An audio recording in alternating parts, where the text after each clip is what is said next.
ba bên kia nhóm đạt được tiêu chí bên này bao nhiêu phần trăm? Em chắc có lẽ là đạt được 90%. 90%. Quá nhiều ha. Em quan trọng là có hói không đó? Dạ. Em thì chưa thấy hô mà cũng chưa thấy hói. Để tôi qua tôi hỏi cái vụ hói này coi. Chào chú Huyền. Chào con. Lý do nếu như mà lỡ may một cái người hói, người ta thương con, người ta yêu con, người ta chăm sóc cho con, người ta lo lắng cho con hết sức mình, thì con nghĩ sao? Nếu mà hói thì cỡ chú thôi, đừng có hói chi chứ biết nữa. Chú vậy thôi hả? Chú là mé mé thôi chứ chú cũng không hói lắm. Tức là con thích hói thiệt luôn hả? Không, nhưng mà cỡ chú thì ok. Nhưng nếu hói hơn thì sao? Hói kỳ lắm. Đâu kỳ, hói mấy người hói người ta thông minh lắm á con. Mấy người hói người ta trung thủy, người ta yêu vợ con lắm á. Cái quan điểm mình thay đổi đi. Dạ, thôi vậy hơi hơi thì được.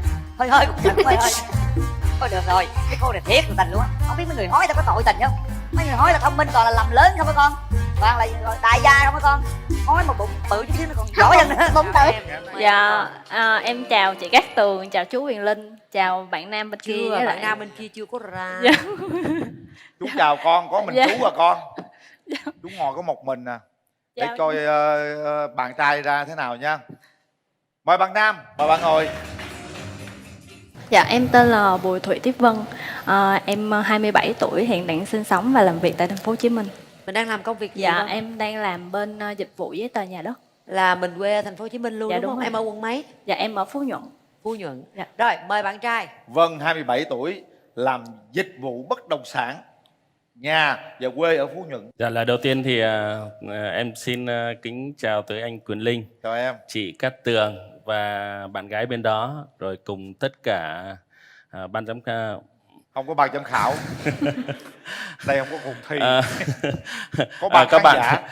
các bạn khán giả đang coi đài. Em tên là Tính, tên đầy đủ là Đinh Đức Tính. Ở nhà thì thường anh chị em công ty hoặc là mẹ ba thì gọi một cái tên rất là dễ thương, đó là Tính đẹp trai. Dạ. Mặc dù mình biết là mình không đẹp trai cho nên là mình phải nói mình đẹp trai để cho mọi người biết là mình có tí đẹp. Không, cũng đẹp trai. Em thì sinh ra ở Thái Bình. Bây giờ hiện tại đang sinh sống và làm việc tại Di An, Bình Dương. Em năm nay thì 31 tuổi. Yeah. Tính làm gì Tính? Em thì điều hành và kinh doanh du lịch. Yeah. Một bên làm du lịch rồi làm bất động sản ha. Em thì hiện tại đang điều hành và quản lý cho một công ty du lịch thế kỷ mới ở dưới Bình Dương. Dạ. Vậy là chắc đi du lịch nhiều lắm đây ha. Dạ, em thì đam mê của em là làm ngành du lịch và tìm hiểu về các văn hóa Việt Nam. Cho nên là em rất là thích đi những cái vùng đất mới và tìm hiểu những con người mới. Con người mới ngồi bên kia. Chúng ta bắt đầu tìm hiểu nha. Rồi, điểm mạnh điểm yếu của em là gì Vân? Dạ, điểm mạnh của em là làm cái gì cũng tới nơi tới chốn, không có dở ương ương. Dạ. Rồi công việc nhà với lại nấu ăn rồi này kia thì em làm được hết. Làm được hết. Dạ. Rồi, khuyết điểm? Khuyết điểm là em hơi nóng tính với lại hơi thẳng tính tí. Có nhiều người nói mình là hay nóng tính hả? Hay sao? Dạ, bản tính của em luôn. Bản tính luôn, mình Dạ. biết vậy mà mình không giảm bớt được hả? Dạ, có giảm bớt nhưng mà nóng là nóng trong chừng mực thôi. Ví dụ như nóng quá thì kiểu như em ví dụ như có hỗn với ba mẹ này kia thì nóng cái là kiểu như quýnh. Cái này Quýnh em. Còn không là bình thường là em chỉ la thôi. Khi nào mà nó hỗn hay gì quá mức á, thì mới quýnh thôi. À, Dạ. em trai hay em gái? Em gái. Trời ơi, quýnh em luôn hả? Rồi có nóng nãy em nói cái gì mà hỗn với ba mẹ, là em gái hỗn với ba mẹ Dạ hả? đúng rồi. À, là em quýnh. Dạ. À, rồi. Nó hỗn với chồng quýnh luôn à. Please no. Rồi bạn trai, ưu điểm khuyết điểm của em là cái gì nè? Ưu điểm của em thì nếu mà nói về xét khía cạnh gia đình thì em cũng rất là thích nấu ăn. Em có một người mẹ tuyệt vời, nấu ăn rất là giỏi và em cũng học được cái cách nấu ăn từ mẹ rất là nhiều. Nhưng mà có một cái điều rất là buồn, đó là khi mà em đang học năm 3 đại học thì mẹ em không may mất sớm. Yeah. Cho nên là mỗi lần mà đi về nhà hoặc đi làm về thì em rất là thích về nhà và thích trang bị cho gia đình mình một cái bữa ăn thật là ngon. Và tất cả trong mọi công việc thì công việc của em thì em rất là quả quyết trong tất cả mọi công việc. Nhưng mà cái nhược điểm của em thì trong công việc mà ai mà làm sai thì em hay khó chịu. tức là em hay khó tính chút xíu về cái công việc. Rồi trong gia đình cũng vậy, ai mà ở trong gia đình hoặc là gia đình mà hơi giống như kiểu là không gọn gàng thì em cũng rất là khó chịu. Và em thể hiện ra mặt luôn. Nhưng nói chung mà là cũng khó tính ha. hơi khó tính. Dạ. Giống em luôn hả? Wow. Em thì giống được như là để đồ ở đâu, nói chung ở nhà để đồ ở đâu thì để yên gọn đó cho em, đựng bài bừa này kia nọ là em rất là ghét. Như vậy là, nhưng mà vậy là bạn có tính có hơi nghĩ mình hơi gia trưởng không? Dạ có. Có luôn hả? Dạ. Hỏi bên kia bên này trả lời có luôn. Trời. Vậy là bên đấy gia trưởng, bên này thì không gia trưởng. Hơi một tí thôi, kiểu hơi. như em muốn cái nào ví dụ như em thấy đúng em khuyên thì nghe em tí, chứ đừng có như bác bỏ ý kiến này kia nọ. Nói chung phải lắng nghe ý kiến Dạ, của đúng nhau rồi. chứ không phải lúc nào mình cũng đúng. Dạ, đúng rồi. Trong gia Cái đình nào thì đúng thôi. trong gia đình em có nghĩ là nên là lắng nghe những cái câu nói của bạn mình hoặc là lắng nghe nhau để làm sao cho gia đình nó tốt hơn. Đúng rồi. Dạ, thì nó sẽ gia đình nó sẽ hạnh phúc hơn. Còn nếu mà em mà cương quá mà anh lại cương lên thì lúc đấy là nó cũng không hay lắm. Nhưng mà nếu khi mà hai người gây lộn cãi nhau thì ai sẽ là người, theo em ai sẽ là người gọi là chịu thiệt thòi chút xíu, im lặng? Chắc là có lẽ em là chịu thiệt thòi. Chịu được không? Dạ chịu được. Chắc không à nha? Dạ không sao, nhưng mà lúc đấy em về em sẽ bằng một cách đó là đập đầu vào gối. Rồi bây giờ tình trường của hai bạn thì sao? Dạ Vâng, mấy em mối tình. trải qua 3 mối tình. 3 mối tình. Dạ. Mối tình sâu đậm nhất là được bao lâu? Tại sao chia tay? Dạ 4-5 năm. 4-5 năm. 4-5 năm là cũng rất là dài thế. Tại sao lại chia tay vậy em? Tại vì em không thích kiểu như là chưa cưới về đã giống như xét cho em là phải làm công việc đó việc đó, nói chung là theo nghề bên nhà bạn nam, không cho em đi làm ở ngoài này kia nọ. Là cái đó cái giai đoạn gần sau này lúc đó mới phát hiện ra Dạ, nên là đúng không rồi. hợp mới chia Dạ. tay. Còn cái giai đoạn đầu quen thì chưa thấy. Giai đoạn đầu thì kiểu như mẹ bạn đó thấy em ốm rồi này kia á, cái kiểu như là suy nghĩ là sợ Sanh sinh nở không đẻ được. khó vậy. Đúng rồi. Nhưng mà kiểu như em nghĩ là mưa dầm thấm lâu, em cứ tới vậy đó. Nhiều khi kiểu như là thời gian mà kiểu như tiếp xúc với em lâu thì sẽ có thay đổi, thì lúc sau này cũng thay đổi xong mới nghĩ tới chuyện là cưới xin, nhưng mà tới chừng cưới xin thì xảy ra mấy cái đó, nên thôi em ấy luôn. Là bỏ luôn, là chia tay luôn. Bao lâu rồi? Dạ 2 năm hơn. Bây rồi. giờ mình từ 2 năm nay là không quen ai hết. Dạ cũng có quen nhưng mà tìm hiểu thôi, không có sâu đậm. Rồi. Bạn trai có mấy mối tình? Em thì 2 mối tình. Một mối tình thời đại học cũng được 4 năm. Sau đó thì em ra trường, rồi cô ấy cũng ra trường. Rồi hai người yêu nhau rất là... Tóm lại là cứ xác định là cưới đấy. Nhưng mà cuối cùng là cô ấy ra trường và có một lần nói chuyện, nói là anh ơi, bây giờ thì mới ra trường xong, thì bây giờ anh chưa có công việc ổn định. Bây giờ chúng ta mà lấy nhau á, thì bây giờ anh rồi chúng ta sống như thế nào? Rồi xong bắt đầu là bảo là thì bây giờ là chúng ta mới ra trường thì phải phấn đấu rồi mình sẽ có tất cả về sau này. Nhưng mà cô gái ấy, sau 3 tháng thì lúc đấy thì tại vì em bắt đầu đi làm thì nhận được một cái cuộc điện thoại nói là anh ơi em lấy chồng nhé. Xong em cứ nghĩ là giỡn thôi. Nhưng mà ai dè đúng hơn 1 tháng sau thì em nhận được một cái thiệp cưới. Rồi mà cưới cái người đó lại là người em biết. Cho nên em thường mấy đứa bạn em mà nói chuyện á, thì em hay giỡn là tao không hiểu tao làm cái tội tình gì mà bạn gái của tao lại trở thành vợ của thằng bạn tao. Đó, tức là mình hay có cái câu nói đùa vậy thôi. Thì sau đó thì em không quen ai trong vòng cũng khoảng tầm 2 năm. Rồi bắt đầu em với quen một cái cô gái nữa, nhưng mà cô ấy ở ngoài miền Bắc. Thì sau đó thì cũng chuẩn bị gọi là hai gia đình gặp mặt. Nhưng mà cuối cùng thì xảy ra một chút xíu chuyện trong gia đình. Thế là hai bên gia đình thì thôi, cho nên là...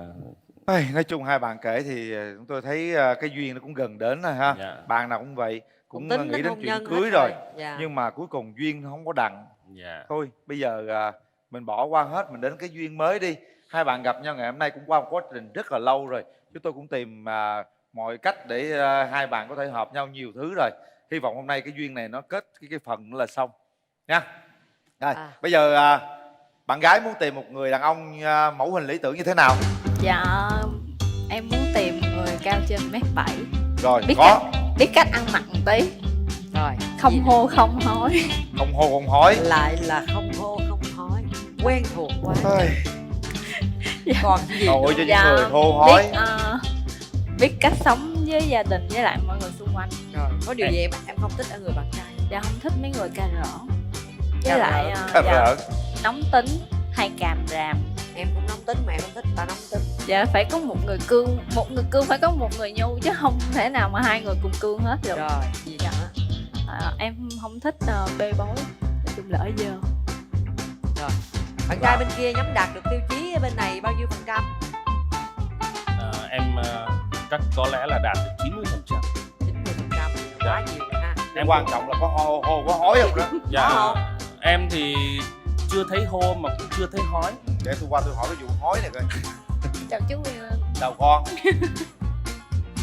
Lý do nếu như mà lỡ mai mà một cái người hối, người ta thương con, người ta yêu con, người ta chăm sóc cho con, người ta lo lắng cho con hết sức mình, thì con nghĩ sao? Nếu mà hói thì cỡ chú thôi, đừng có hôn. hỏi gì giờ không biết nữa. Chú rồi thôi hả? Chú là mé mé thôi chứ Mé. chú cũng không hói lắm. Tức là con thích hối thiệt luôn hả? Không, nhưng mà cỡ chú thì ok. Nhưng nếu hối hơn thì sao? Hơi kỳ lắm. Ok, hối mấy người hối người ta thông minh lắm á con. Mấy người hối người ta trung thủy, người ta yêu vợ con lắm á. Cái quan điểm này thay đổi đi. Dạ. Thôi vậy hơi hơi thì được. Hơi cũng hơi thôi được rồi, cái cô này thiệt tình luôn á. Không biết mấy người hối người ta có tội tình không? Mấy người hối là thông minh toàn là lầm lớn không á con, toàn là đại gia không á con. Hối một bụng bự chút xíu nó còn Không, giỏi hơn nữa. Bụng bự thì được nhưng mà đừng hói quá. Nữa hối nữa. Why are you crying? Người ta hối có cái từ hối hiền hòa là dễ thương đó con. Chú là chú hối hiền Chú hòa là đó. hói hiền hòa. Thôi được rồi. Nè chú nói cho con nghe nha. Chàng trai bên đây á nãy giờ rất là chững chạc, đủ tiêu chuẩn của con. Nhưng bây giờ chú hỏi một câu này, ví dụ về đồng ý, chàng trai đồng ý á thì con định khoảng chừng nào con đồng ý cho chàng ấy biết bước tới? Dạ tiến tới hôn nhân thì cỡ chừng hơn 6 tháng, cỡ 1 năm. 6 tháng 1 năm. Dạ. Ha. Rồi. Không thích cái tật xấu gì của người đàn ông? Con không thích vũ phu, nóng tính hay Bên này hơi càm nóng ràm, nói nhiều, cà rỡn là con không thích. Rỡn. Có rỡn không? Dạ chưa thấy. Không, rỡn vui mà. Không thì vui kiểu nhưng mà đừng có nhây quá. Nhây nó vui hơn mà. Giống như là đang bực mà càng nhây dễ có chuyện lắm. Là con quất liền đó đúng không? Bên Em đây con còn quýnh mà. Thôi được rồi, bên đây chững chạc không có nhây cà rỡn đâu. Ha. vậy Đó. còn bên kia mẫu người lý tưởng mình như thế nào? Muốn tìm một người vợ ra sao? Một người vợ của em thì em muốn cô ấy cao 1m55 đổ lên. Rồi có luôn. Gì nữa? Da trắng, Có luôn. biết quan tâm tới gia đình. Đặc biệt là phải biết nấu ăn. Biết nấu ăn không em? Dạ biết. Anh ơi em mới đi Nha Trang về nên bây giờ em đen lắm, anh có chịu được không? Cái chuyện đó là cái chuyện đen do thời Tại tiết. vì anh nói là thích da trắng. Đừng đen như anh là được. Vậy anh đen lắm hả anh? Rồi Anh còn đen lắm. có điều gì không thích ở người bạn gái không? Chào em. Dạ, chào chị. Có cái gì mà không thích ở người bạn gái không? Bạn ấy hơi khó tính. Bên đây Anh là ơi hơi em khó tính lắm anh ơi. Có khi nào mà em khó quá rồi về giận quá rồi em quánh anh không? Có đó. Quýnh anh thì không có đâu, nhưng mà giận thì có thôi. Chỉ Mà quýnh quá không mức lại thì đâu. giận không nói chuyện thôi, chứ em quýnh thì em không quýnh đâu. Không quýnh hả? Có quýnh không có lại đâu. Mà bây giờ lấy nhau thì mình định lập nghiệp ở đâu em? Em thì gia đình thì chuyển vào trong này cho nên xác định là lập nghiệp ở Bình trong này. Dương luôn. Dạ, Bình Dương hoặc thành phố Hồ Chí Minh cũng được. Nhà em thì Dĩ An nó ở cũng cách thành phố Hồ Chí Minh cũng hơn chục cây thôi. Chị biết mà. Dạ, cho nên là lập nghiệp trong Nam. Dạ. Rồi em sống là một mình hả? Hiện em sống với ai? Dạ, hiện tại em đang sống với ba. Với bà. Dạ. Bao lâu nữa thì mình có thể tiến tới hôn nhân được?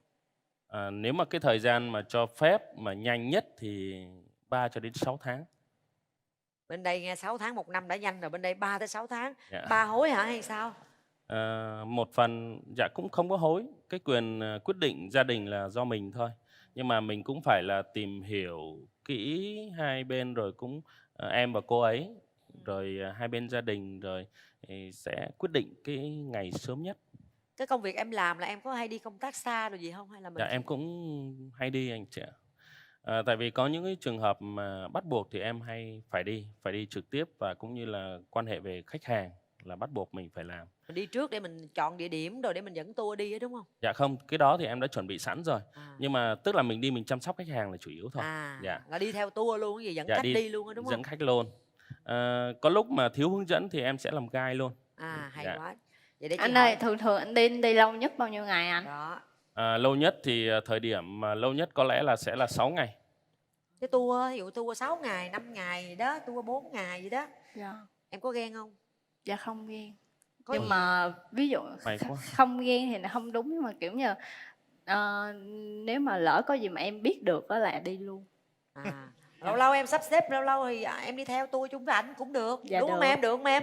Dạ được chứ. Được chứ ha? Một người hạnh phúc nhất là được dẫn người bạn gái của mình hoặc là người vợ của mình đi chơi cùng mình. Không, nói vậy thôi, nếu mà bạn gái thì ok, tới chừng tới vợ rồi thôi. À, Thì hay này kia lắm anh ơi. Ví dụ như em đòi đi thì thôi, em ở nhà đi, em đi làm chứ không phải là anh đi chơi hay này kia nọ đâu. Thì Đó. lúc đó sẽ khác. à. Bạn gái thì đòi thì tất nhiên là phải đòi đi rồi. Rồi. Phải cho đi rồi. Còn Cho tới nên chừng chị vợ rồi mai mối thôi. chị cũng chỉ biết cái khoản bạn gái thôi, chứ còn Dạ. hồi tới hồi mà vợ chồng rồi thì em phải tự lo nha. Dạ. Chị lo đoạn đầu thôi. Thấy ảnh là cũng cao to đẹp trai đó, ngon Dạ. lành đó, công việc ổn định.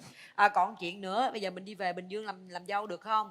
Dạ, em không có quan trọng mấy cái chuyện làm dâu hay không. Nhưng mà về Bình Dương được, Dạ, ở được. làm được đúng không? Dạ được. Rồi vậy là tốt rồi. Tôi thấy bước đầu là được, còn cái đoạn sau đó đó là em phải tự quản lý nha. Chứ đừng đổ thừa chị nha, tìm hiểu kỹ à. Rồi bây giờ mình có đi với người thân không nè? Dạ có, em đi với mấy cô, mấy thím với lại bạn em. Rồi cho gặp cô của em đâu, mấy cô mấy thím. Dạ chào cô. Dạ, chào bạn Cát Tường và Dạ. bạn Hiền Linh, Dạ. cùng các bạn xem đài. Dạ. Tôi là Thế Lan, là cô ruột của bé Vân. Dạ.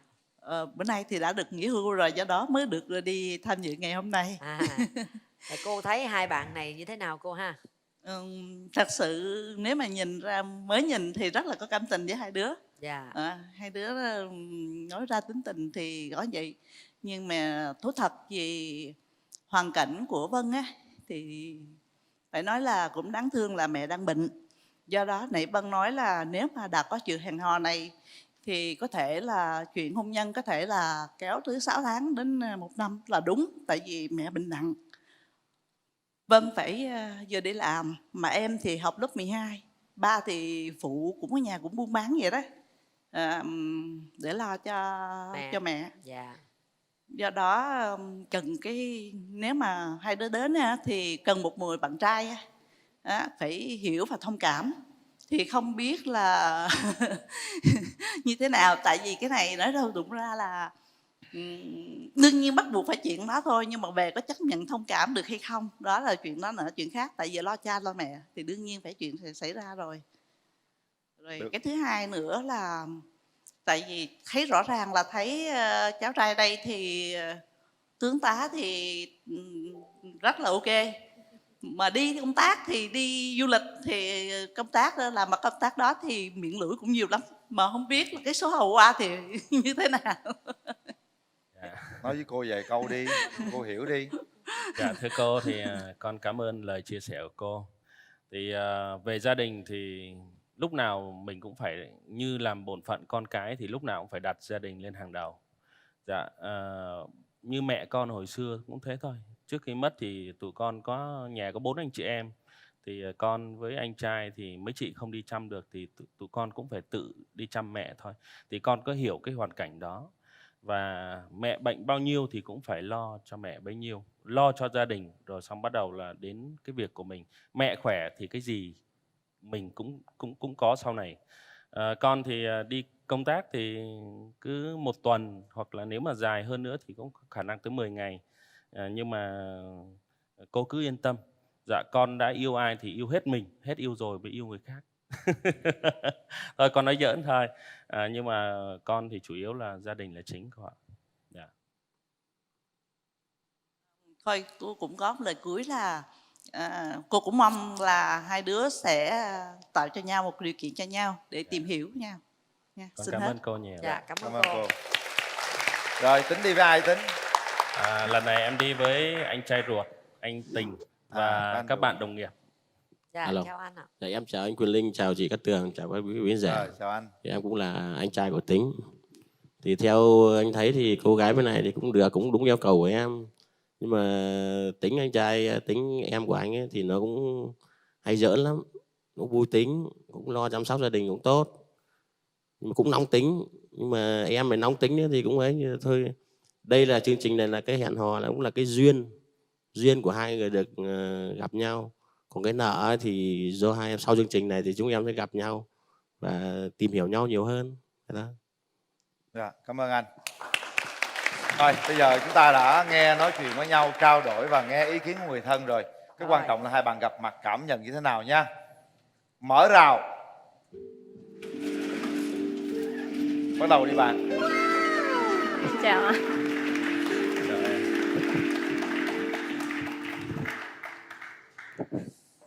Có món quà tặng em. Dạ, cảm ơn anh.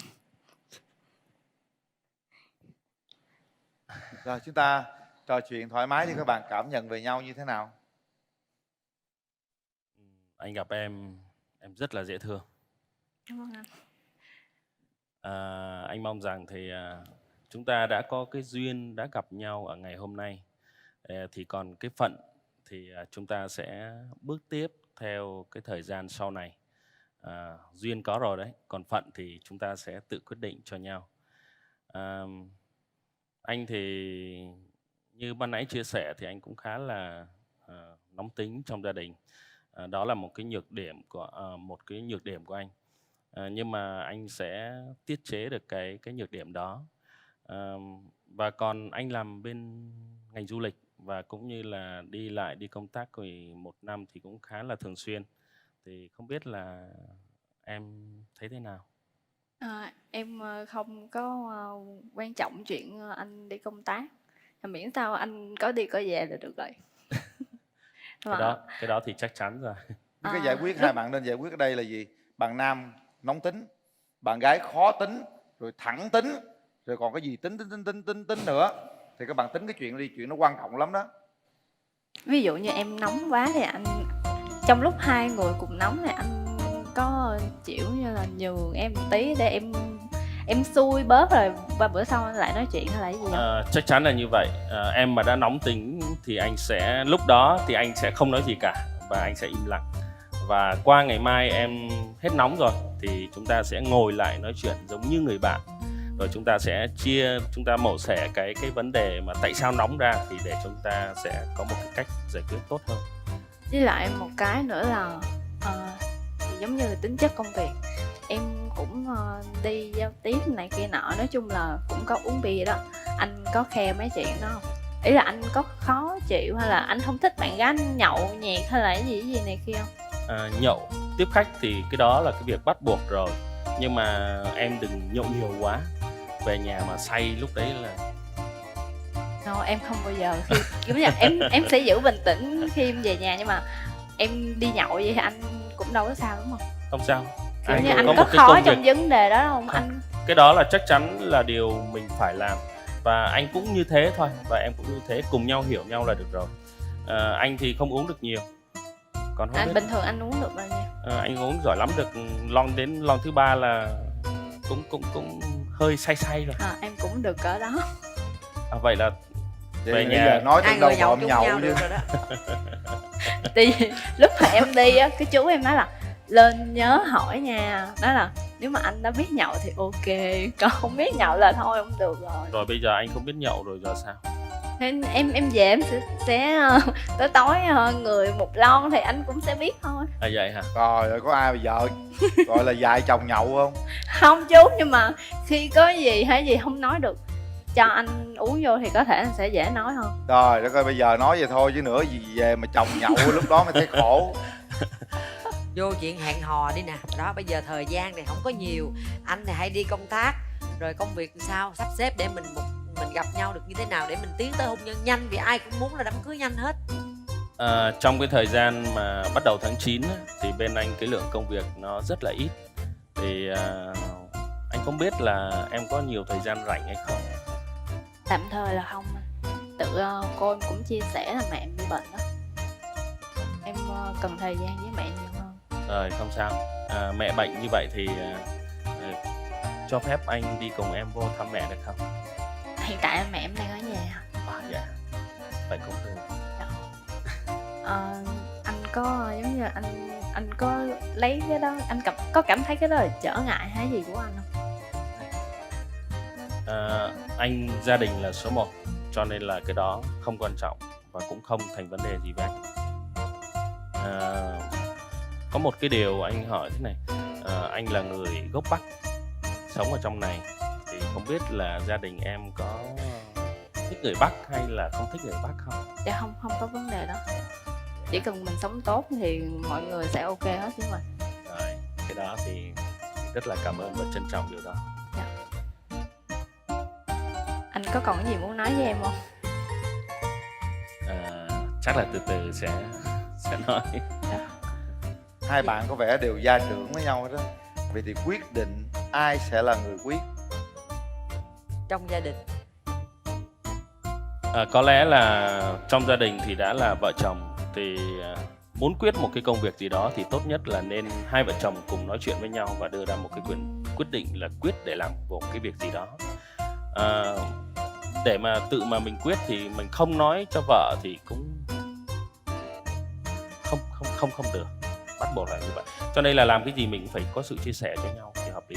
Nhưng mà thường em nghe người Bắc thì rất là gia trưởng, anh có như vậy không? Anh hả? Anh có lẽ là chút chút gia trưởng xíu. Nhưng mà cái đó thì đâu thành vấn đề đâu, tại vì anh tiết chế được cái điều đó. Nếu anh tiết chế được thì ok, thì em không thích mấy người gia trưởng kiểu bắt em phải vô khuôn khổ này kia này. Nói chung là bắt em theo ý anh, nhưng mà nếu mà không đúng thì em không nghe được. Chắc không có đâu. Dạ. Nếu như mà bạn gái, vợ tương lai của em mà thẳng tính quá, góp ý với em tất cả mọi thứ thì em nghĩ thế nào? Anh có thấy khó chịu không? Một điều rất là tốt. Tại vì có những lúc mà mình làm một cái việc gì đó mình cảm giác mình đúng, nhưng mà cái người bên cạnh của mình không đúng mà chia sẻ cho mình thì tốt nhất mình lên lắng nghe thì nó sẽ hợp lý hơn.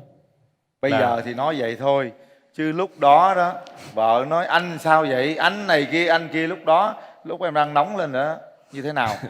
Mình phải có cách nào giải quyết cái đó quan trọng lắm các bạn. Dạ. Nếu bây giờ bạn gái góp ý thẳng với bạn trai lúc nóng tính không nghe, mà em lại cũng khó nóng tính nữa, luôn, nóng tính nữa thì em gái nghĩ sao? Thì thôi em, nếu mà nói hoài lúc đó không nghe thì không phải là càm ràm, nhưng mà con sẽ nói chừng nào mà kiểu như vô đầu được tí xíu để cho từ từ suy nghĩ, chứ không bắt là nhồi nhét vô một lần. Nói từ từ vô đầu mà không bắt nhồi nhét. nói chung là nước chảy đá mòn đó cưng, nói từ từ ha. Không, lúc đó thì anh mà nóng thì em dịu lại, xong bắt đầu hôm sau qua nói chuyện thì nó sẽ tốt hơn là ngay cái lúc đó. Có lẽ là vậy. Nói chung là hai vợ chồng phải nhường nhịn nhau. Yeah. Bên này căng là bên kia phải trùng, bên này căng bên kia phải trùng, mà hai bên cùng căng thì nó sẽ đứt dây. Yeah. Đúng không? Vấn đề hai bạn phải làm việc, phải bàn luận rõ cái việc này nha. Bởi vì hai bên đều nóng tính mà không ai nguội á là dễ căng thẳng lắm. Bây giờ ngồi đây thì có thể nói thoải mái, nhưng mà tôi thấy hai người á là phải cho nhau một cái cách nào đó, chúng ta gọi là mở bài ra luôn. Nếu em nóng thì anh nguội, còn anh nóng thì em phải nguội. Có, lúc nãy cô cũng có nói rồi, một người cương, một người phải nhu. Đó, chứ hai người cùng cương. Còn cứ cố gắng nói vô đầu người ta hoài cũng chết đó. Anh nhớ nha anh, đây là lần thứ nhất em nói nha anh. Em sẽ Anh nói nhớ. dài. Anh nhớ. Rồi, thôi bây giờ hai bạn nhìn thẳng vào nhau nè. Nãy giờ mình cũng trao đổi nhiều rồi. Bây giờ mình cô đọng lại. Hiện tại giờ phút này mình cảm nghĩ như thế nào? Mình suy nghĩ gì về đối phương? Và trong lòng mình đang nghĩ điều gì? Nói một câu ngắn gọn thôi. Mời bạn trai.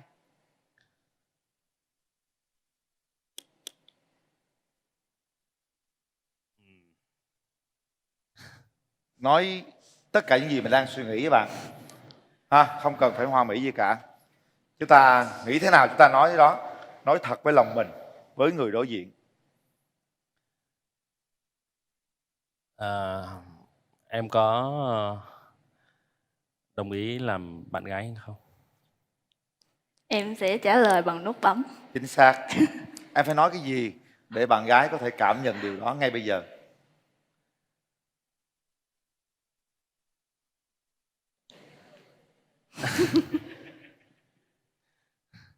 Trong lòng em thấy thế nào Tính? Em rất là hạnh phúc.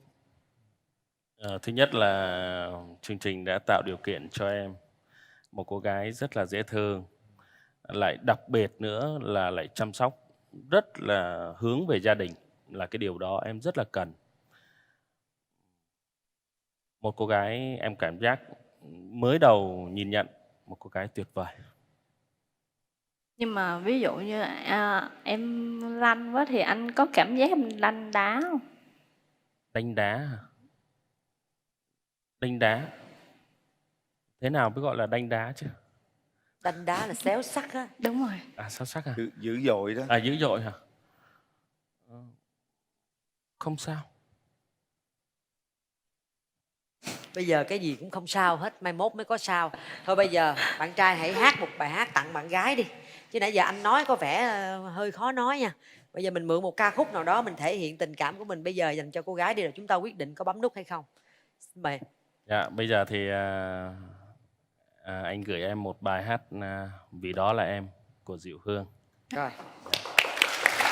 Em cứ Tính cứ đến tận đứng nhìn đối diện cô gái mà hát nha. Coi như đây là cái lòng mình đang nói về những cái gì mình đang muốn. Không cần biết em là ai, không cần biết em từ đâu, không cần biết em ngày sau. Ta yêu em bằng mây ngàn biển rộng, ta yêu em chưa bao giờ một lần. Yêu em khi chỉ biết đó là em. Để rồi từ đó ta yêu em không ngại ngần. Để rồi từ đó trong bước chân nghe gần hơn. Một chiều lại đến trái tim ta dại cuồng. Rồi từng chiều lên mang nỗi buồn vô biên. Rồi. Rồi, được rồi, ngồi luôn Tính. Cái bài gì nó cũng lạ hả? Yêu nhau mà không cần biết em là ai, không biết em đến từ đâu, không biết ai là em, không biết gì hết mà cũng yêu. Cũng lạ nha. Dạ. Cái đó thì chắc về em phải hỏi lại tác giả tại sao lại viết như thế. Nói chung trong lòng em hiện nay thấy thế nào? Trái tim nó có rung động gì chưa? Em thấy trái tim đập nhanh hơn thường. Đập nhanh. Dạ. Thôi chúc mừng em nhé. Như vậy là chúng ta đã có cảm giác chút gì đó gọi là thích nhau rồi ha. Đặt tay vào nút bấm đi em. Để tay vào nút bấm. Bên kia Tính. Rồi. Ở đây các bạn có 4 cái cần phải tính. Tứ tính, đó là nóng tính, thẳng tính, khó tính và một người tên Tính. Vậy thì các bạn phải tính làm sao cho nó không còn cái vụ mấy cái tính đó nữa, để nó trở thành trung tính, để các bạn có thể yêu nhau nhiều hơn. Nào, hãy suy nghĩ, nhắm mắt lại, nghe con tim mình đập, nó có rung động cùng với nhau chưa? Phải là yêu chưa? Phải là một nửa yêu thương chưa? Quyết định bấm nút là chúng ta phải có trách nhiệm với cái việc bấm nút đó. Bấm nút là yêu thương nhau, bấm nút là đồng ý hẹn hò với nhau, là trao duyên với nhau, chứ không phải bấm nút là để uống cà phê với nhau. Suy nghĩ cho kỹ nha các bạn nhé. Nào, suy nghĩ không kỹ là chúng ta trao duyên đi, không có lấy duyên lại được đâu. Người ta gọi là mất duyên á, mà mất duyên là vô duyên đó. Nào, chuẩn bị. 1 2 3. Hết thời gian. Nào. Wow, vụ gì đây? Chúc mừng.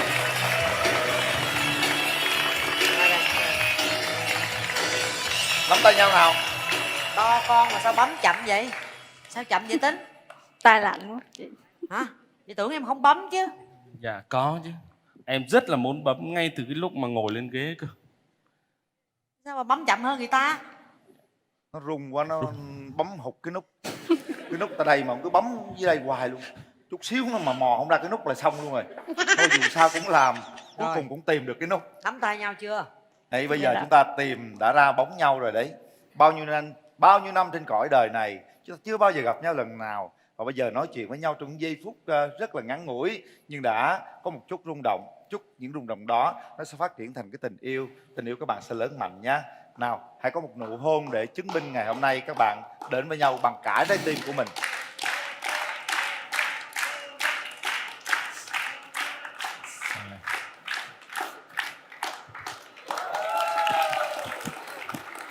Một nụ hôn rất là nhẹ nhàng thôi quý vị, nhưng ở đó nó chứng minh được rằng chúng ta đã bấm nút bằng cả trái tim của mình, bằng tình yêu của mình. Cảm ơn. Và cái nữa thì em không thích em nữ ở cái gọi là tân hớt, có nghĩa là chưa nói xong thì đã cãi xong rồi đó, có nghĩa là đang nói chuyện mà nhảy vào miệng rồi. Chào em, trước tiên là em giới thiệu về mình trước. Dạ vâng, em xin chào chị Cát Tường, chào anh Kiền Linh và chào tất cả quý vị khán giả. Chắc chắn là khi em bước ra thì mọi người đang có một sự thắc mắc đúng không ạ? Em xin tự giới thiệu, em là Lan Anh, em 26 tuổi, em đến từ Thanh Hóa và em là một người con của dân tộc Mường ạ. Dân tộc Mường, hèn chi hôm nay trang phục của bạn lạ quá mà rất là đẹp. Vậy thường thì dân tộc của mình những ngày nào thì mình sẽ bận với bộ đồ truyền thống của mình? Cái bộ trang phục mà em đang mặc ở đây thì là trang phục cách tân để biểu diễn trên sân khấu rồi. Còn cái bộ trang phục truyền thống của dân tộc quê em thì cũng rất là đẹp và rực rỡ, với lại là các cái hoa văn chi tiết nhưng mà cũng không có nhiều màu sắc như thế này. Và thường thì cái bộ trang phục truyền thống của dân tộc em thì nếu như mà trong cái văn hóa sinh hoạt thường ngày thì bây giờ thì mọi người vẫn gìn giữ là vẫn mặc trang phục trong thường ngày, được thể hiện và bằng nhiều hơn nữa là trong các cái dịp lễ Tết và lễ hội. Bây giờ chúng ta sẽ chào đón bạn nam, chúng ta bước ra sân khấu. Xin mời bạn nam.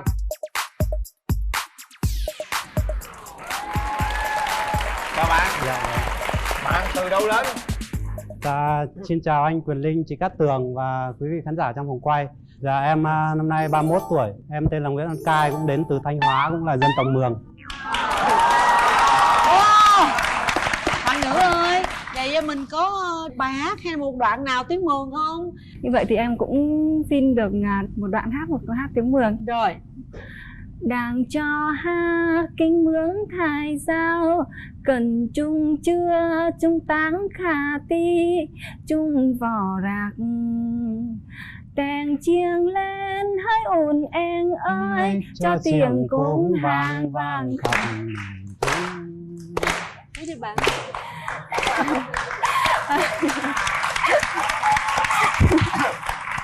Bây giờ bạn nữ hát như bạn nam dịch nào. Đảng cho ta mèo thái Mường Kinh, đường chung đi ruộng cây cùng nhau, chung từ cơm ăn nước uống chung một dòng, khắp Mường bên nhau vui ngày đêm. Cổng chiêng đâu hỡi người anh em, ta cùng đánh lên cho vang động rừng núi. Truyền khắp tin ban Mường quê ta, khắp nơi đổi mới, bao đàn bé thơ hát câu ca rộn vang.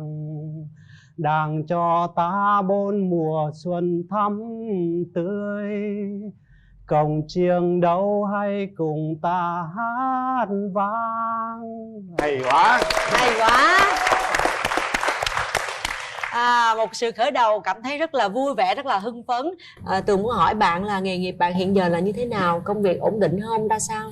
Thì hiện tại thì em đang làm việc tại công ty cổ phần và chuyển giao công nghệ Thunberlin, và vị trí hiện tại mà em đang công tác hiện nay là giáo viên dạy chương trình sáng tạo cho trẻ mầm non. Giáo viên trẻ mầm non, bên đây bạn trai làm gì? Thì em cũng đang là giáo viên nhưng mà không dạy trẻ mà dạy cấp 3. Giáo viên dạy cấp 3. Bạn dạy ở đâu bạn? Dạ, em dạy ở trường trung cấp nghề Quang Trung, Gò Vấp. Gò Vấp. Hai người mình ở cùng quê nhưng mà cụ thể là mình ở đâu? Xem thử coi nhà mình có gần nhau không? Ở ngoài quê thì em đang ở huyện Ngọc Lặc ạ. Huyện Ngọc Lặc, tỉnh Thanh Hóa. Còn bạn nam mình ở huyện nào vậy bạn? Dạ, em ở Thạch Thành, Thanh Hóa. Gần nhau không? Thì cách một cái huyện đó là huyện nhà ngoại em thì là huyện Cẩm Thủy ạ. Và trong Ngọc Lặc thì em cũng có người thân gia đình sống trong đó là gì? Hỏi kỹ cũng phải bà con nha. Hồi đó giờ bạn có quen một mối tình nào chưa? Có trải qua 2 mối tình. Người đó là người ở đâu? Một người là người Kinh, thì ở chỗ em học là năm thứ 2 của đại học thì em quen. Và một người thì cũng ở gần nhà. Chị gái em hay nói đùa là em có cái duyên đưa sáo sang sông, có nghĩa là cứ quen một thời gian rồi họ đi họ lấy chồng. Còn bạn nữ tại sao mà mình có ý định vào trong Nam mình lập nghiệp vậy hả? Mình không ở ngoài Thanh Hóa, mình phải xa nhà vào đây. Thì trước kia thì em ra trường thì cũng công tác ở quê cũng một thời gian.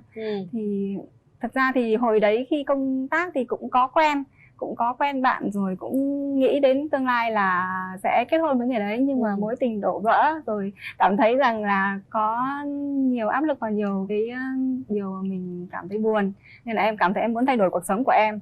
Bây giờ cái mẫu người mà bạn thích là như thế nào? Phải là có công việc ổn định, là để cho em có thể dựa vào. Về ngoại hình thì em cũng, chiều cao của em hơi khiêm tốn, em cũng muốn một người cao hơn em một chút xíu, là từ 1m68 trở lên. 1m68 trở lên. Bạn có thấy bạn có cái khuyết điểm gì không? Nói về sở trường thì em không có, chứ khuyết điểm thì em nhiều lắm. Ví dụ mình cứ kệ, mình cứ thành thật mình khai báo đi. Tính cách của em thì khá là hậu đậu. Hậu đậu là sao bạn? Mình hay đụng cái này rồi hay đụng cái kia. Về nấu ăn thì em nấu ăn không có giỏi. Không sao, bạn trai ơi, mình biết nấu ăn không bạn? Thì em cũng ít vào bếp, nhưng mà khi vào bếp thì mọi người khen là cũng có khiếu nấu ăn. Cái mẫu người á, bạn chọn thế nào? Em muốn chọn một người có 4C ạ. 4C là sao bạn? Trung thủy ạ. Trung chân thủy. thành, chia sẻ và cảm thông. Rồi, bây giờ trước khi mà mình qua bên kia mình xem mặt bạn trai dùm cho bạn á, thì mình chỉ hỏi bạn một câu cuối cùng thôi. Điểm gì bạn không thích ở người bạn trai của mình? Em không thích bạn trai em bụng bự ạ. Bụng bự. Rồi để chị sẽ coi là gì nữa. Chân vòng kiềng. Chân vòng kiềng, rồi lát kiểm tra chân luôn. Dạ, chắc là nhiều đấy thôi chị. Bụng bự và chân vòng kiềng đúng không? Rồi. Dạ em chào chị. Mày quá, bụng bự mà anh Quyền Linh chứ không phải bạn này. Bạn đứng lên tôi kiểm tra hai cái chân bạn coi. Sao cô này cũng ngộ, chân vòng kiềng kệ người ta, đứng khép vô coi. Đâu à? Cái này có vòng kiềng không anh Linh? Vòng cung. Chào bạn. Dạ. Bạn riêng mình thì mình không thích cái gì ở người bạn gái của mình? Dạ em không thích một bạn gái mà tóc nhuộm lòe loẹt, hoặc là móng tay cũng nhuộm lòe loẹt. Và cái nữa thì em không thích bạn nữ ở cái gọi là tân hớt, có nghĩa là chưa nói xong thì đã cãi xong rồi đó. Có nghĩa là đang nói chuyện mà nhảy vào miệng rồi ấy. Gì vậy? Chị chỉ gì? Và còn một cái nữa là cũng không nên tự sướng quá nhiều, có nghĩa là đi đâu cũng giơ cái điện thoại lên, bắt đầu mắt không to thì cũng trợn ngược cho to, miệng không nhọn thì cũng chui ra cho nhọn, thì đó là đó trước mặt á. Ủa sao cái này người ta đi kiếm vợ liên quan gì đến tôi trời? Biết đâu cái người đàn ông mà đâu đó ta nhìn thấy tôi ta là thích tôi chu chụp hình. Trời ơi, đó là quyền sở thích riêng của mỗi người. Biết đâu mai mốt bạn về á rồi là bạn cũng chu luôn mà chụp hình chung với người ta là sao? Ủa sao lý do không thích tự sướng? Cái gì đâu mắc mới gì, dễ thương mà. Dạ, nhưng mà tự sướng cũng vừa phải thôi ạ. Chứ ví dụ như đang quê thì nông thôn thì cũng phải đi cấy, mà cầm cái iPhone mà đang cấy cũng dơ cái này chụp. Cái này hơi quá nè, hơi lố lên vấn đề nè. Thôi thầy giáo tôi đàng hoàng vậy quá mà, thầy giáo đẹp trai mà. Em có hay tự sướng không? Dạ, chụp ảnh là nghề của em rồi chị. Thôi, chụp ảnh là nghề của em nè, may quá, không sao cả. Không có sơn không? Sơn gì cái tường không được đâu nha. Nếu về làm dâu chịu không? Làm dâu theo quan điểm hiện nay thì mọi người thì đều là không thích làm dâu. Không thích, ví dụ giờ bà và chồng bắt về làm dâu thì sao? Theo lựa chọn của em bây giờ thì chắc là bọn em sẽ lập nghiệp và sinh sống ở đây, thì chắc là sẽ không đón được bố mẹ vào đây. Căng này nha, cái vụ này căng á. Bây giờ nè, anh hỏi em nè, ba mẹ ở nhà có muốn con cái làm dâu không? Dạ, ba mẹ em thì nói là nếu mà cảm thấy cuộc sống ở đâu nó dễ và mình lập nghiệp được thì có thể sống ở đó. Ba mẹ không nhất thiết là bắt cứ phải về nhà. Vậy là đỡ rồi ha. Rồi thôi cho hai bên xem mặt đi. Rồi, kéo màn lên. Kéo màn lên. Bạn có tật xấu gì không? Có mê game, cũng cẩu thả và cũng hơi lười. Thấy chưa? Một bên hậu đậu, bên cẩu thả. Mình thì cũng mê game mà hai mình bên không cho tan tác luôn. Mình mê game mình không cho người ta tự sướng điện thoại là làm sao? Cũng hơi gia trưởng chút, không sao. Nào hai bạn nhìn nhau đi. Nãy giờ nhìn tôi không có đeo mắt kiến, mà nhìn bạn trai phải đeo mắt kiến vô. Để cho rõ chị. Cho rõ hơn hả? Thế bây giờ nhìn thì thấy sao?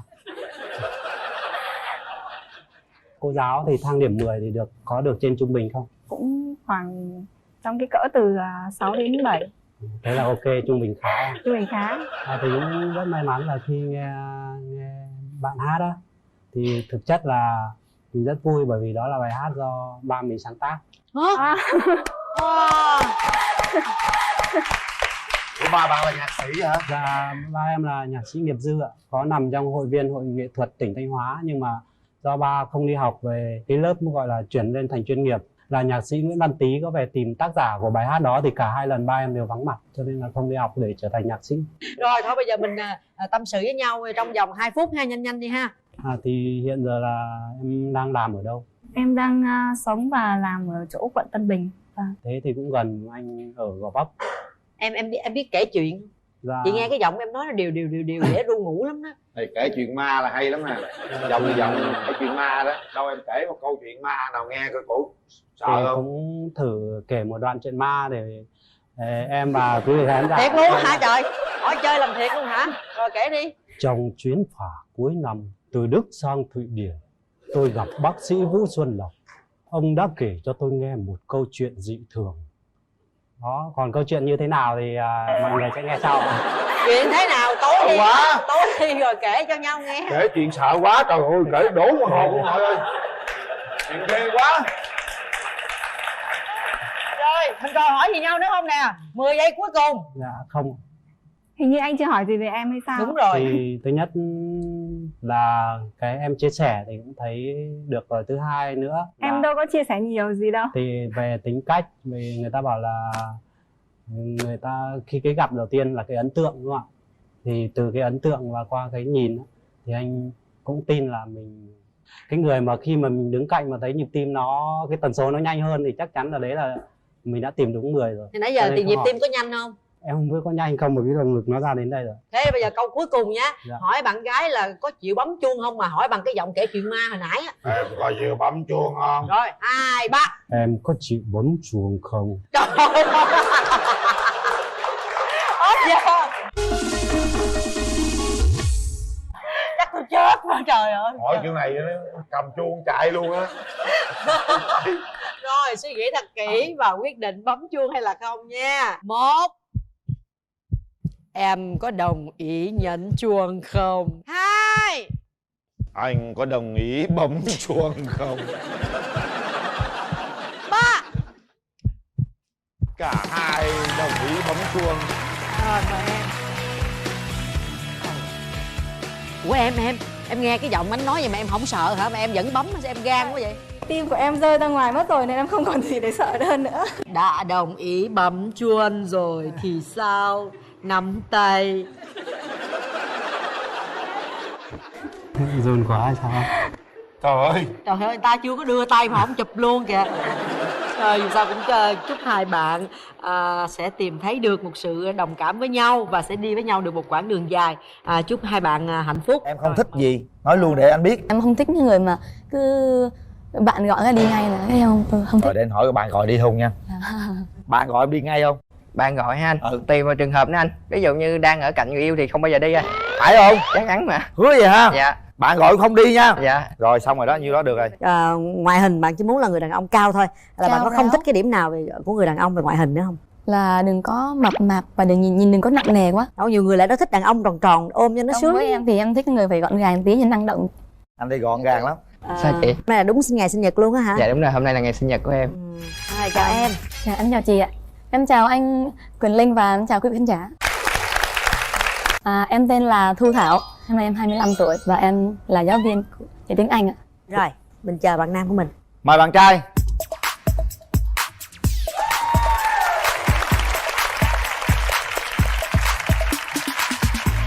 Chu đáo quá ha.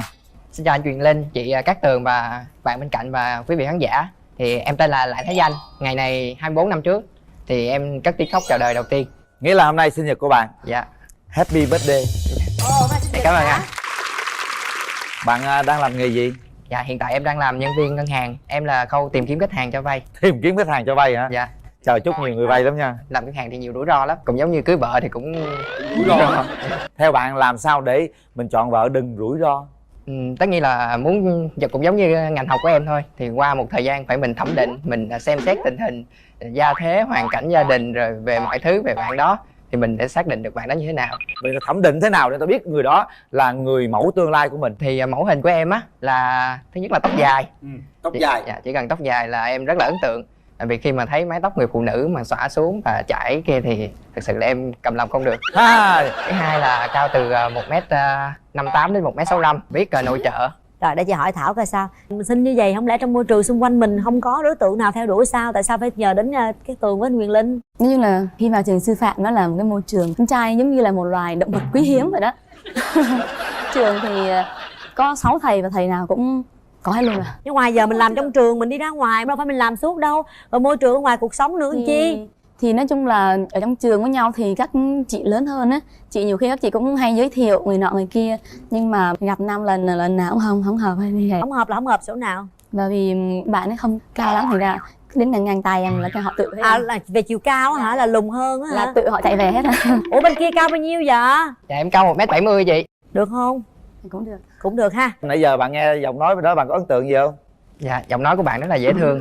Giọng bình thường nó khác, là mấy bữa nay hét nhiều quá, ngày hét mấy tiếng hồ nên nó vậy đó. Vậy là giọng bạn còn dễ thương hơn nữa anh. Dễ thương hả? Nhưng mà bây giờ em nếu mà được thì em dự định bao lâu mình tiến tới hôn nhân được? Dự định của em thì khoảng 2 năm chị. Với Thảo thì sao? Thảo dự định Cũng vậy ạ. Cũng 2 năm. Dạ. Vậy là thấy có những điểm tương đồng rồi. Dạ. Bạn Thảo có thể giới thiệu về bản thân mình một chút xíu, sở thích của mình, thói quen của mình hay là những cái ưu điểm gì đó? Nói chung là em nấu ăn không có giỏi lắm, nhưng mà những chuyện như là may vá thì em làm được. Anh nghĩ rằng cô gái bên kia là một trong những hình mẫu của gia đình đấy. Dạ. May vá theo thùa. Dạ. Nhưng mà đi nấu ăn thì không giỏi, từ học. Không giỏi thì cũng Không sao. sao. Nấu ăn không giỏi thì có thể học anh, không sao hết. Bạn là quê ở đâu? Em ở Vũng Tàu, em thì ba em ở Bắc, mẹ em ở Trung. Em sinh ra ở miền Tây và hiện tại đang sống ở miền Đông. Lạ vậy đó hả? Vũng Tàu nhưng mà mình làm việc trên này chứ hả, đúng không em? Dạ đúng rồi, em làm việc ở thành phố Hồ Chí Minh chị. Nhưng mà tiêu chuẩn lấy vợ kinh tế em làm thì mình giữ hay là giao cho vợ giữ? Tất nhiên là sẽ giao cho vợ giữ. Nếu mà vợ biết cách chi tiêu kia thì luôn luôn mà sẽ em làm kiểm như soát vậy. hả? Dạ không, tất nhiên em không kiểm soát rồi. Ví dụ tiền lương, ví dụ lúc đó em lương khoảng 15 triệu thì em đưa cho vợ khoảng 12 triệu. Em giữ 3 triệu để chi tiêu về các khoản của em nữa. Rất là dễ thương. Nếu như em suy nghĩ như vậy thì anh nghĩ rằng đây cũng là một mẫu hình lý tưởng. Nhiều cô gái cũng để ý rồi. Nhưng mà sau này ví dụ như lấy nhau kết hôn về là mình ở đâu em? Mình vẫn lập nghiệp ở Sài Gòn hay mình về Vũng Tàu? Dạ thì nếu mà ở Sài Gòn làm ăn tốt thì mình cứ ở Sài Gòn đó chị. Đúng rồi, ở đâu mà môi trường đầu tư tốt mà phát triển thì mình cứ ở thôi, không quan trọng. Thảo Ở đâu quê có tiền, đâu? có tình, Em ở đầm Đồng Nai nở. Rồi bên đây anh nghĩ rằng cũng hợp đó. Bên đây Nhưng mà bây giờ ở xa thì sao giáo Linh? đúng không? Ta là Không ở sao, vấn đề để gặp nhau họ sẽ quyết định điều đó. Ngày xưa giờ bạn đã trải qua mấy mối tình rồi? Dạ từ xưa giờ thì chính thức là 2 mối tình. 2 mối tình. Bạn có những khuyết điểm nào mà bạn cần phải khắc phục khi mà chúng ta đến mối tình thứ 3? Em cũng không rõ nữa, em cũng không biết. Em thấy Không biết được chính mình luôn hả? Không, em thấy em không, hầu như không có khuyết điểm, chỉ là hơi xấu trai đó. Còn ưu điểm là gì? Ưu điểm của em hả? Ưu điểm của em thì nhiều lắm, chơi được thể thao nè, biết nấu ăn nè, biết nội trợ nè. một người đàn ông mà không có ưu điểm gì hết, cảm giác như thế nào? Em thấy rằng là biết nấu ăn và biết chăm sóc gia đình như vậy là ưu điểm rồi. Là ưu điểm là phải không? Nhưng mà em đã ở Đồng Nai là khúc nào? Đồng Nai rất là rộng. Là cũng ở gần Sài Gòn nhất rồi đó. Em thấy đâu. Thì sao địa lý hoài nó không có quan trọng, cái đó đâu có sao đâu. Hơn thua là bạn nam có đi được hay không. Em không thích gì nói luôn để anh biết. Em không thích những người mà cứ bạn gọi ra đi ngay là thấy không? Không thích. Rồi để anh hỏi bạn gọi đi không nha. Bạn gọi em đi ngay không? Bạn gọi ha anh? Tùy vào trường hợp nữa anh. Ví dụ như đang ở cạnh người yêu thì không bao giờ đi anh. Phải không? Chắc chắn mà. Hứa vậy ha? Dạ. Bạn gọi không đi nha. Dạ. Rồi xong rồi đó, nhiêu đó được rồi. Ngoại hình bạn chỉ muốn là người đàn ông cao thôi, là bạn có không thích cái điểm nào của người đàn ông về ngoại hình nữa không? Là đừng có mập mạp và đừng nhìn đừng có nặng nề quá. Nhiều người lại đó thích đàn ông tròn tròn ôm cho nó sướng. Với em thì em thích người phải gọn gàng tí, năng động. Anh đây gọn gàng lắm. Sao chị? Hôm nay là đúng ngày sinh nhật luôn á hả? Dạ đúng rồi, hôm nay là ngày sinh nhật của em. Mình có năng khiếu gì không? Mình thay vì người ta sinh nhật được tặng quà, còn mình sinh nhật mình ví dụ hát bài tặng mọi người chẳng hạn. Em hát dở lắm nha, nhưng mà em cũng sẽ... Đúng rồi, mình sinh nhật mình phải làm gì đặc biệt hơn. Dạ. Trên đường anh tìm kiếm, đã biết bao lần đau buồn, và rồi gặp được em, một người làm ấm lại, biết nghĩ suy thiệt hơn, biết sống cho ngày mai. Từng ngày anh lại thấy yêu và nhớ em nhiều hơn. Để anh hát cho một cô kia nghe được. Bạn có ngại khi người bạn nữ lớn hơn mình, tuổi hơn mình không? Dạ chuyện đó thì không sao hết chị. Tại vì yêu nhau đâu quan trọng tuổi tác vậy. Rồi. Anh thấy cô giáo kia rất là chững chạc ha. Bạn đi đây hôm nay có ai đi theo ủng hộ mình không? Có, em trai. Em trai em đâu? Bên dưới. Xin chào chị Cát Tường, chào anh Quyền Linh ạ. Vậy em thấy anh bên đó làm sao? Như lúc ấy anh ấy nói đó là không có khuyết điểm gì hết ngoài cái số trai ấy. Còn em cũng xin nói anh là Chị của em á, là tính cách rất là chín chắn á, nghiêm túc trong mọi quan hệ, nên là cũng mong anh là tí nữa kéo đàm lên là chúc anh thể hiện được cái sự chính chắn của bản thân. Cảm ơn em. Còn bạn, hôm nay bạn có đi với ai không? Dạ, em đi với bạn học đại học của em. Dạ em là bạn thân của Danh. Thì em cũng biết Danh cần một người con gái và xa hơn nữa là một người vợ mẫu mực. Thì em nghĩ ai còn mẫu mực hơn được một người trong nghề nhà giáo là giáo viên. Dạ. Thì việc tiếp theo là em chỉ chúc Danh may mắn và chờ những lúc mà thôi. Dạ. Rồi, cảm ơn em. Như vậy cũng ổn rồi ha, đánh giá hai bên tốt rồi đấy. Dạ. Chúng ta kéo màn lên. Hai bạn có thời gian là 2 phút. Nhìn thật kỹ vào mắt nhau và quyết định. 2 phút bắt đầu. Tặng bạn. Cảm ơn nhé. Khăn giấy mình tự làm thôi. Thank you. Đúng rồi, happy birthday. Cảm ơn ạ. Em thì thường coi bói chỉ tay. Cho bạn thử xem. Coi bói không? Em cũng hay coi bói lắm. Hay coi bói lắm hả? Dạ. Rồi, coi cho đúng đó nha. Tay em mềm. Thôi có yêu được không? Phải là vợ mình không? Em nghĩ bạn nữ này số tốt anh, rất là tốt. Sau này công danh và mọi thứ trong cuộc đời nó đều êm đềm. Gì nữa? Nhưng mà tình duyên không được tốt lắm. Không tốt tao mới tới đây chứ bộ. Bạn sẽ có một đứa con gái và một đứa con trai. Coi vậy cũng như không. Nói giống như đúng rồi vậy đó. Dạ thì Không, em thấy là cũng đúng đấy. Coi các bạn nữ lên lấy chồng làm gì? cái này em không biết anh. Sau này mình có gì thì mình sẽ ra một buổi hẹn hò khác để mình sẽ coi kỹ hơn những thứ khác nữa. Ủa hẹn hò hay là coi bói? Dạ. Coi bói xong hẹn chị. Rồi bây giờ hết thời gian coi bói nha, tính thời gian nói chuyện với nhau về tình yêu nhá. Bạn có gì hỏi mình không? Nhất là tóc bạn tóc bạn dài. Em cảm tình đầu tiên là nhìn màu tóc dài là em thích rồi. Thứ hai là dáng bạn thì cũng rất là chuẩn. Bạn cảm nhận mình thế nào? Thì cũng ổn, một bạn nam cũng là một người của gia đình. Là nhưng mà nhìn cũng chín chắn. Bạn có gì hỏi mình nữa không? Quan điểm của bạn về một người chồng thì như thế nào? Thì biết là phải chung thủy. Cái đó thì chắc là mình được, mình rất là ổn. Chân thành và chung thủy thì mình có. Và biết quan tâm mấy con cái. Một câu thật ngọt ngào về tình yêu. Nhìn thẳng vào mắt nhau, nhìn thẳng vào mắt bạn gái, nói một câu thật là ngọt ngào nào. Mình cùng bấm nút nha. Mình sẽ anh sẽ mang đến cho em những cái điều mà tốt nhất em sẽ em từng mong đợi. Nhỏ hơn ta tuổi mà kêu anh. Sao anh? Nghĩ sao? Ví dụ như nhỏ hơn tuổi rồi kêu anh có nhiều. Dạ không, trong tình yêu đâu có quan niệm tuổi tác anh. Yêu là con trai là anh, dạ đúng rồi. nữ là em đúng không? Dạ. 5, 6 tuổi, 10 tuổi cũng kêu bằng em hết. Dạ. Phải không? Dạ phải. Trời ơi, được. Bạn nữ sẽ hứa gì với bạn nam? Nếu như mà là một người bạn trai, là một người chồng của em trong tương lai thì chắc chắn cái sự nỗ lực hết sức mình của em để đem lại hạnh phúc gia đình đó là điều em hứa. Rồi, hết giờ. Đây, đặt tay vào nút nha. Suy nghĩ rồi chúng ta quyết định xem có bấm nút hay không. Nút đâu anh? Đấy. Em đếm hay anh đếm? Tự đếm luôn đi. 1 2 3. Hết thời gian.